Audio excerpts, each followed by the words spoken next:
can you use AI in your music to help you with the business side of music?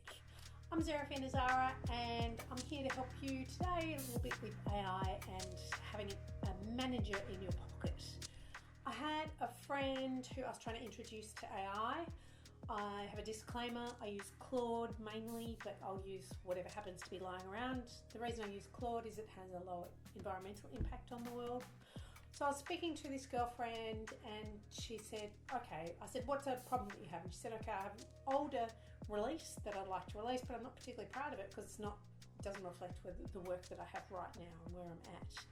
So we put it into Claude. I showed her how to use it and it said, how do you release something? We showed it her Wikipedia page, and so it had an idea of what kind of work she had.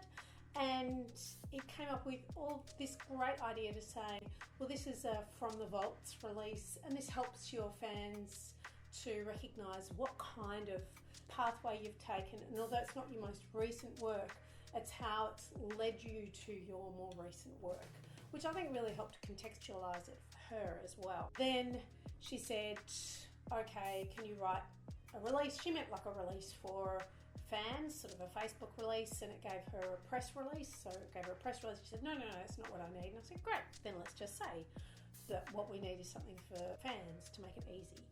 So what this did was this gave her the kind of things that a manager would be really helpful in doing, of giving you some shape and idea as to what to do with your work, the kind of planning to make. Although it couldn't give her specific people to send to because she got a bit excited going, great, tell me who I need to send it to. It said, I can't tell you individual people. And she said, well, tell me the role that they would be in so I'd know where to send it to.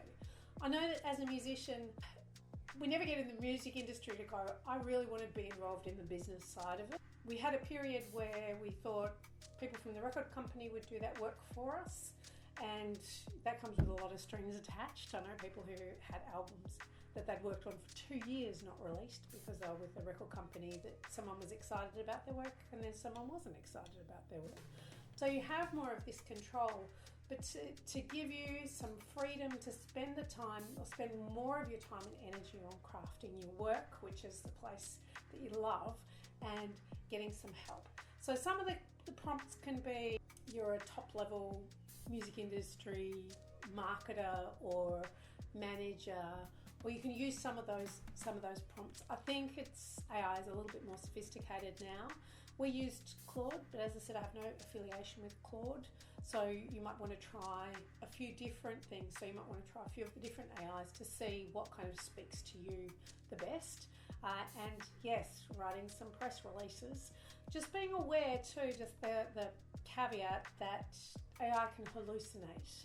So even though you've given it your Wikipedia page or your band page, AI can make things up. So it's really important always to be the human in the loop, to look at the press release, to look at the kind of language, to see if it matches, and to talk to it like you would talk to a person, to redirect it and say it needs to be more like this or less like this. I need the tone to be more conversational or more playful. It's like you've got a friend, but a friend who might hallucinate and make some things up about you. So just check that it's accurate. The information it's sharing is accurate. I hope that helps you with your music, externalizing your brain, your music and AI, particularly for self-managed artists. See you in the next video.